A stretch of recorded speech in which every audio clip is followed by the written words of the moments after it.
My name is Sophie Nicole, and this is ARK Survival Evolved. This is recorded after Episode 1, but probably going to be posted before Episode 1, and I will be labeling this Episode 0, Settings. Now I'm going to go through these settings pretty quickly, and a lot of them I'm not 100% sure what they do. So bear with me. But I thought it would be a good idea to have this up here. So if you're just starting this series and you don't give a damn about any of these settings, don't even bother. Just skip over to Episode 1, leave me a comment saying, hey, I stopped by, but I don't give a damn about the settings, so I'm going to Episode 1. No big deal. Now, I don't remember all of the defaults, and I don't want to just hit wherever the button is to turn all of the settings to default and then have to redo all of my settings. Although I might be able to just... Yeah, this is the button. I might be able to just back out of the game and then... Excuse me. Back out of the game and it won't save them. I think it does that. So, let's try it. Okay, everything is default now. So, you have difficulty level. This affects levels of creatures in the world and quality of loot drops. This is the default level, obviously. Dino damage, the scaling of how much damage dinos deal with their attacks. So whatever the base value is, it's that base value. Player damage, same thing. Structure damage, it's scaling for damage structures deal with their attacks, for example, spiked walls. Structures that do damage. Player resistance, this is resistance to damage. So the higher this value, the lower your resistance, which increases the damage you take. I'm not sure why it's inversely proportional like that, but it doesn't show the math here, so I don't know how that's being factored. Dino resistance, same thing. Structure resistance, same thing. XP multiplier, this is, I believe, global XP. So any XP you get from any source, it's the base XP. So if the base value in the coding is you get 50 XP for this, and this is set to 1, you're going to get 50 XP. But if it's set to 2, you'll get 100 XP. Lower this if you want progression to be lower. Increase this if you want progression to be faster. And be careful about increasing this, because the more you increase it, the exponentially faster it seems. Anyway, it's probably not actually exponential, but like the faster progression goes, where if this is high enough, you could load into the game, and by the time you have control of your character, you have like 4, 5, 6, 8, 10 levels. It can be it can be intense. Taming speed, this just makes it faster to tame animals. I think I usually have taming speed at 3, which is the max that this scale bar goes, but you can have it as high as you want. But that gets ridiculous. Structure damage repair cooldown, so if you repair a structure, or if you damage a structure, there's a cooldown before it can be repaired. Duration of time before a structure can be repaired after the last time it was damaged. Yeah, I hate that, so I'm putting that down at 0 to disable it, because why should I have to wait to repair something when it's right there and can be repaired? I hate that, so That's a setting I've never paid that much attention to. Dino turret damage, the amount of damage turrets deal to dinos. Turrets are a high level thing.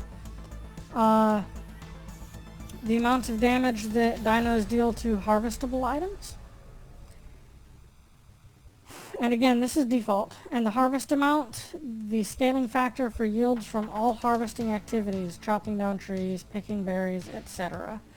I usually have this a little higher. I'm going to put it at 2.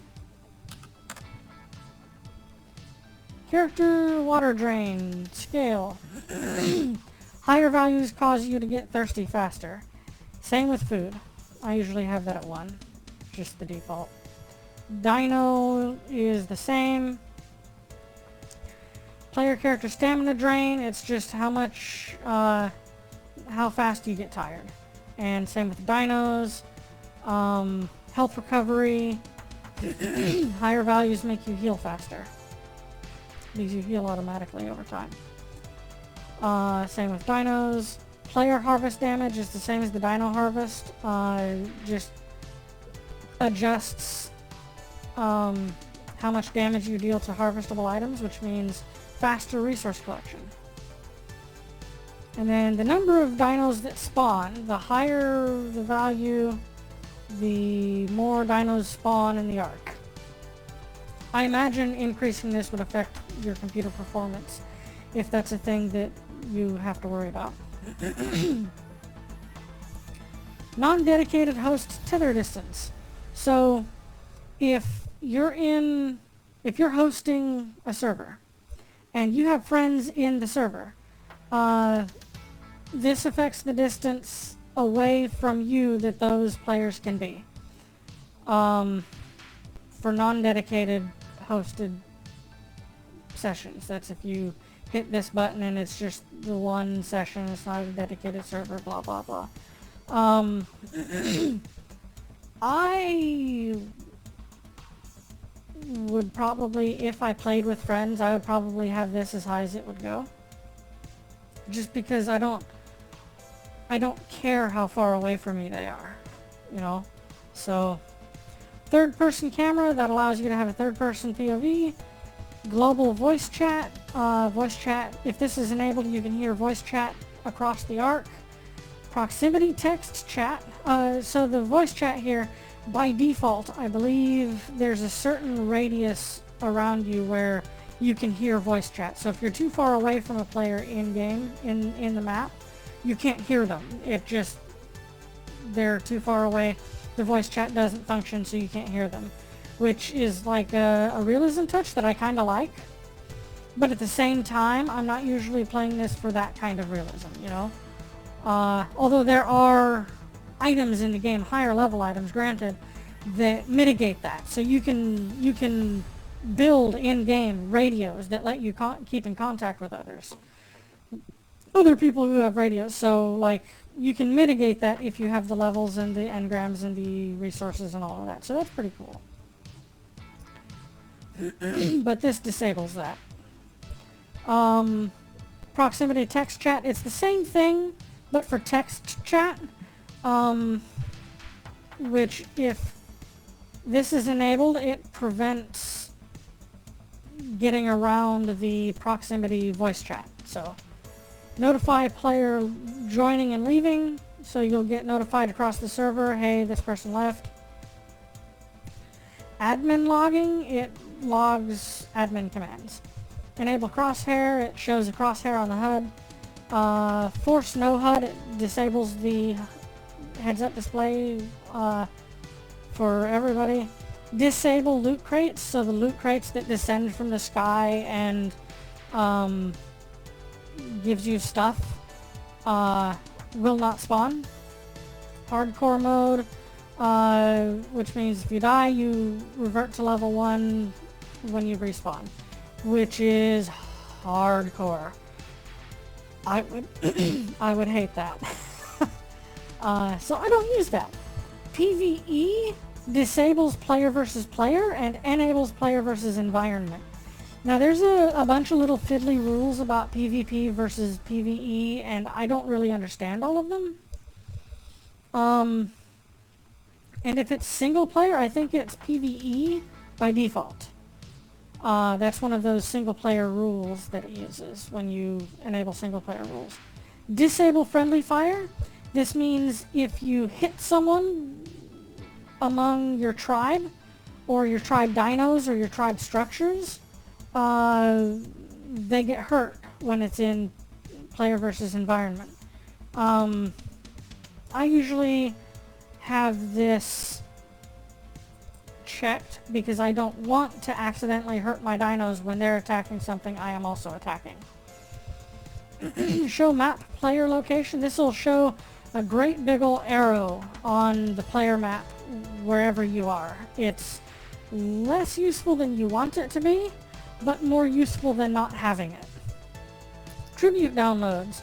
Downloading items, dinos, or characters from other servers. So you can go to a beacon and upload yourself or your dinos or items into the beacon and then download them in other maps or other servers.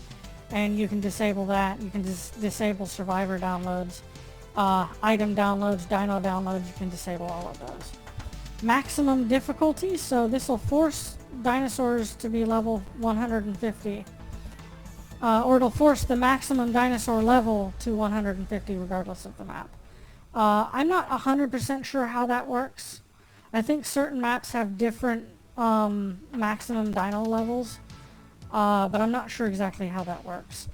PvP gamma, if you're in PvP, one person could jack their gamma settings so that they can see perfectly well at night while other people don't, and that could allow unfair advantages during nighttime, and you can enable that or disable that. It's enabled by default.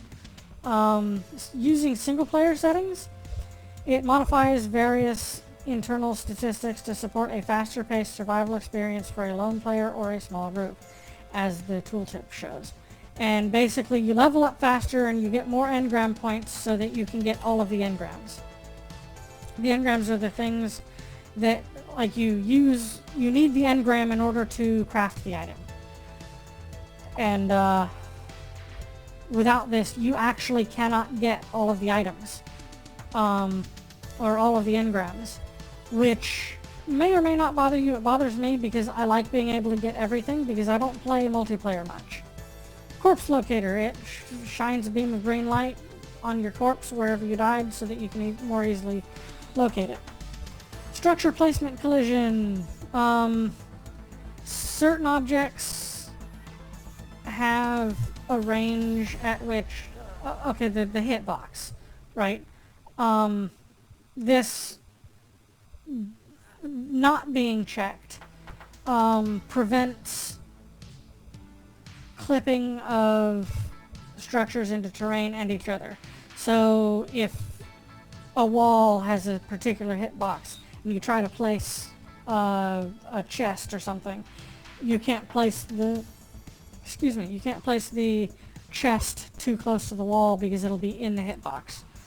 I enable and disable this as I need because sometimes the structure placement collision is useful, but sometimes it gets in the way. So it just depends. Multiple platform floors. This is for platform saddles.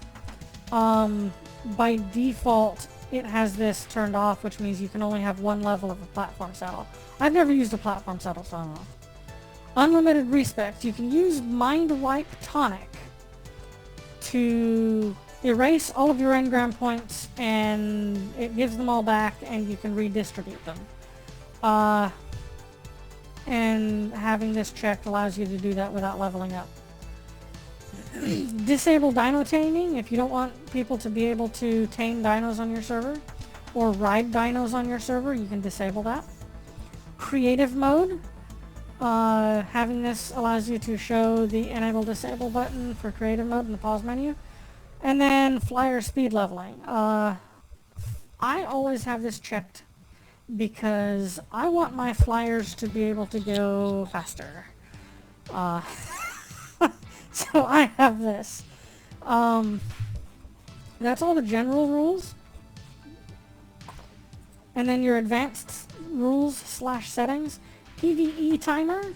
If this is checked, you can have it where in predetermined times during the day, PvE turns to PvP and back again. And then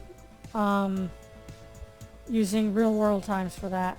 Prevent tribe alliances. So if you've got a big multiplayer server with like 64 people in it, and there's like 8 tribes, like 8 groups of cooperative players who have formed tribes, and some of them don't like the others and they can go to war, and you can allow that in PvE. Or you can allow some of them to say, okay, we're different tribes, but we're friends, so let's form an alliance. And there's mechanics for that. You can allow that or prevent it. And then you can allow tribes to cancel their war. PvE gamma to prevent unfair advantages at night. Cave building. Most caves don't let you build in them because it's like a dungeon. So generally this is by default disabled, so you can't actually build in caves during PvE. And same with flyers carrying things. And I usually have this checked on because why not? Allowing flyers to pick things up and carry them away while you're flying them. Extra structure prevention volumes. Completely disable building in specific resource-rich areas, in particular set up on the island around the major mountains. I don't like disabling building like that. Structure decay disables the gradual 7-day decay of player structures. I have that on because I don't want my structures to disable if I'm at a different base or something. Same with my dinos going away. Because the dino ownership can decay. Structure decay period, how long it takes. Dino decay period, how long it takes to decay. Auto PvE start time and stop time. Prevent diseases. If this is checked, you will not have diseases at all. The game does have diseases. I usually have this checked because I don't like dealing with it. However,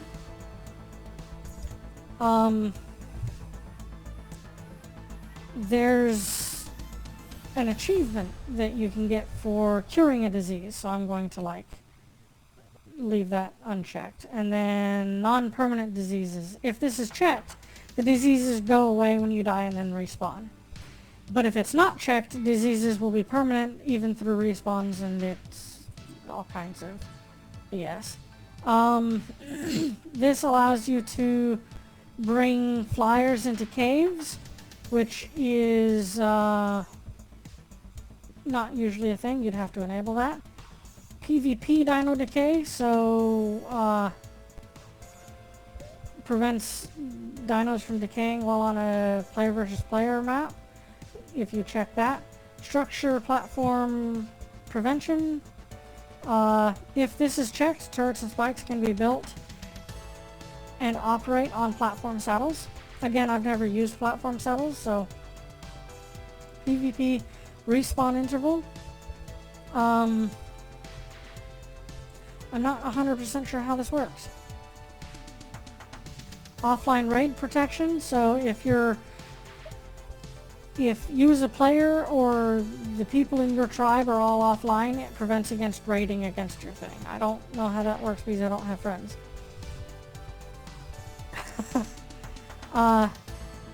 And the log off period for that, and then time period during which dying to the same team again will trigger the INC PvP respawn interval multiplier. I don't know how that works. And that's the multiplier, and then respawn time when killed by a team in PvP. So that must be like you have to wait that much time before you can respawn. And then PvP zone structure damage, so damage taken by structures built inside caves. Structure prevent resource radius multiplier. So I don't know what the range is by default, but in a certain range resources won't spawn near bases, and you can adjust that. World settings. Dino imprint buff. So if a baby dino imprints on you, you get a buff. Like, of some kind. You can disable that. And then, if this is checked, everyone can take care of a baby dino, including cuddling, not just the player character who imprinted it.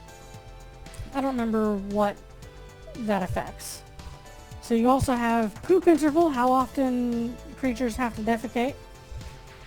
And defecating is important because feces is fertilizer. You can use that as fertilizer or turn it into fertilizer, which is very important for farming. Egg laying interval, mating interval, because when you're breeding animals, there's a certain interval, like there's a cycle where once they've bred, they can't breed again for a certain amount of time. Egg hatching speed, baby maturing speed, so babies growing up to adults. Baby food consumption speed. Harvest health. This affects the scaling factor for the health of items that can be harvested, like trees, rocks, carcasses, etc. The higher this is, the more damage the object can withstand before being destroyed, which results in higher overall harvest yields. I usually bump this up to like ×2. Because I feel like the default is really low, or it used to be, and having it at ×2 really helps that. I might also have that at times, or in the past have had that at ×3. I don't remember. The period during which resources respawn. So the higher this is, the longer it takes for resource nodes to respawn. Baby cuddle interval, so how often babies will want to cuddle, and the more you cuddle with a baby dino, the higher your imprinting quality will be, and the higher the bonus you get from that. Cuddle grace period, so how long after delaying cuddling before the imprinting quality starts to go down. The quality speed multiplier for baby cuddling, baby imprinting stat scale multiplier, so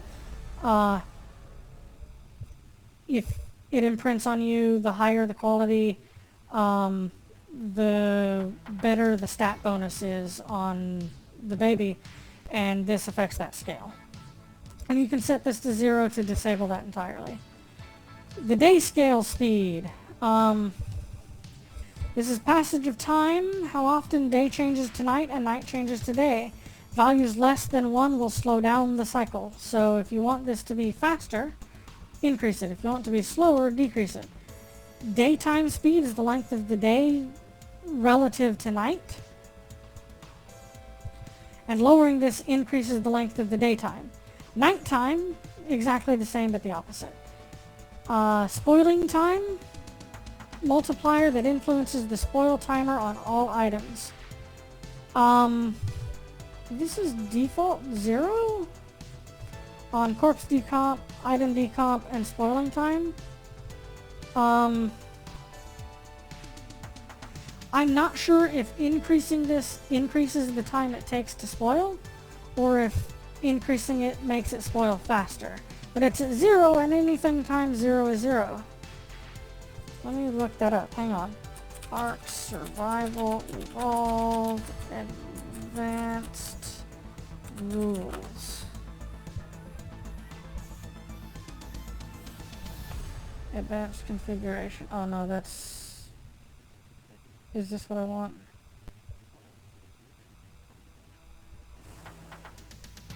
Obelisk transfers.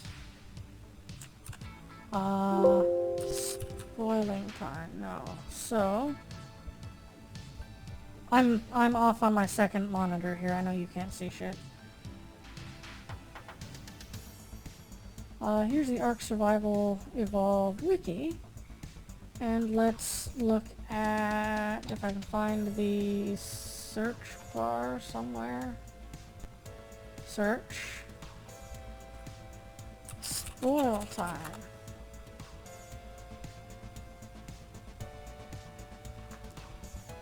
Maybe spoiling time. Server configurations. Control F. Spoil. I don't know if you can hear that, but it's thundering and lightning all kinds of bullshit up.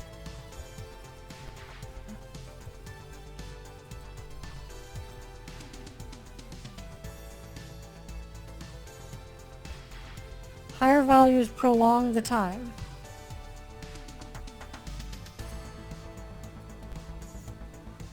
And according to this, the default should be 1. So 1, 1, 1, and we'll just leave it there. Some items spoil really fast, so I may come back later and like increase the spoiling time on some of this. The resources radius, how far away from the player character resources will respawn or regrow. Is that listed on my thing over here? Resource radius? No. How about radius? Resource no replenish radius. Values higher than 1 increase the distance around players and structures where resources are not allowed to grow back. But it doesn't say what the default, like what the unit value is. I wish I knew that. Arc survival. Evolved resource radius. No resource radius.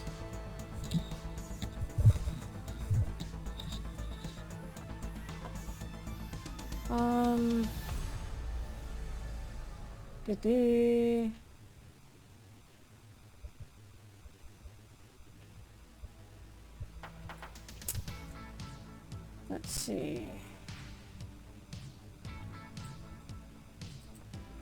There's a Reddit post from Don Thomo.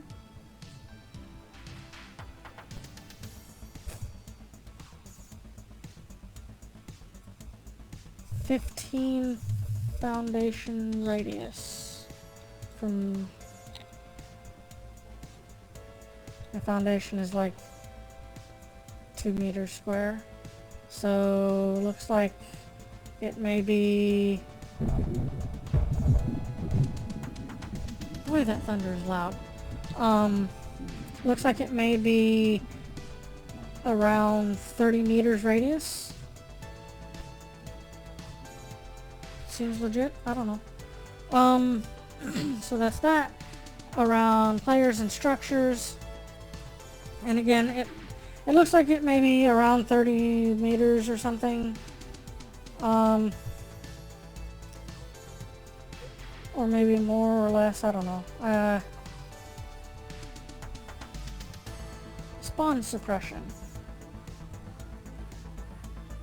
Spawn suppression is the mechanic whereby place buildings prevent animal and resource respawns in a set radius. Foundations emit spawn suppression, but fence foundations and pillars do not, only stopping resources that would intersect with their structure.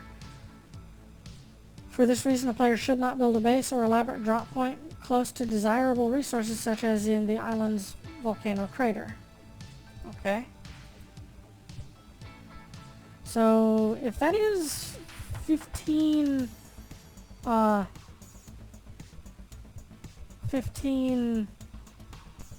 foundation radius, let's turn that down to 0.5. 0.5 and see what that does for us. Crop growth speed. The higher the number, the faster the crop grows. I'm going to leave this at 1, and then crops can decay while in plots, and I'm going to leave that at default also. Everything with wild dinos, this is the multiplier for the amount of that stat that they get per level as a wild dino. tamed dino? In fact, go back.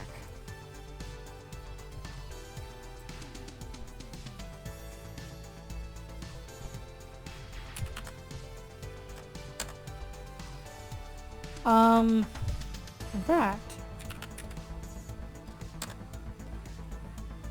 tamed dinos stats per level, and I always put weight at 50 with my dinos. Damage 1, because why would you do them that way? And health 1, because why would you do them that way? Tamed dinos add per level. Stats per level, add per level.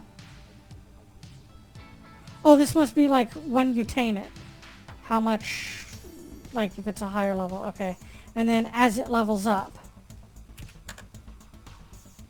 Okay. And weight at 50. Stats affinity. Put everything at 1. Including damage. And weight.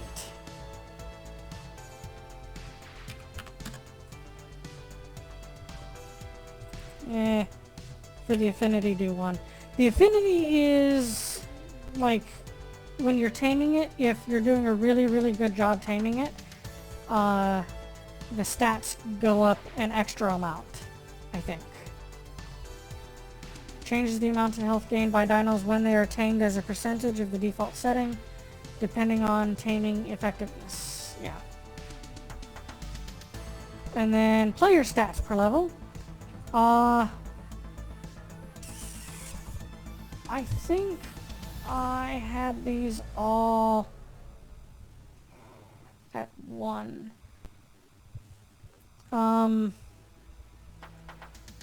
Except for weight, which was at...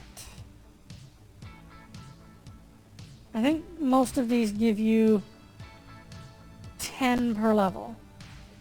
And I had this set at 5 so that it gives me 50 per level. And this was set at 10 also. Well, this was set at 10, and it'll give you 20 per level. And if, when I log back in, some of this doesn't look right, I'll just change it. In fact, I could just put 2.5 in all of them and make it go up by 25. But nah, I don't want to deal with it. Deal with it later. Experience multipliers. Generic experience, just in general over time, because you generate experience just standing around. For killing things, for harvesting things, for crafting things, and for special events. Obviously, the higher these are, the faster you're going to level.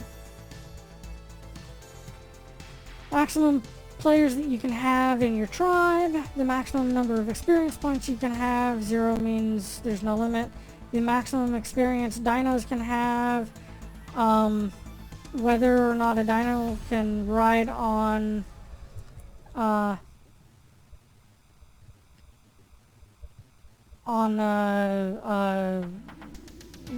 not their team platform. If this is checked, spike walls will damage wild and riderless dinos. Only allow specified engrams, so if you check this and then you go into this tab and disallow a bunch of them, the ones that are disallowed you won't get the engrams or the blueprints. Custom recipes for like food and such. Floating damage text, I like this to see how much damage I'm doing. Raid dino feeding, so there's this dino called the raid dino or the titanosaur. It's a massive sauropod and you can tame it, but you can't feed it by default, so it just starves slowly. And then raid dino, food drain multiplier, custom recipe effectiveness, how effective custom food recipe is going to be on like giving you food and such. Skill factor, crafting skill bonus multiplier affects the quality level of crafted items. I'm not sure exactly what the math is on this, so I can't really say. Multiplier influences the quality level of items found in loot crates. Obtained while fishing. Quality of things obtained while fishing. I didn't know you could fish in this game. Fuel consumption interval multiplier. Platform structure limit, and then active event if you've got an event going on, I guess you can name it. So those are your server settings. Then you can go in and allow or disallow engrams, which I never mess with because I don't want to disallow any of them. So yeah, those are the settings. Now, there are also some other settings, like, not server settings, but like game settings, like key bindings and things like that. And I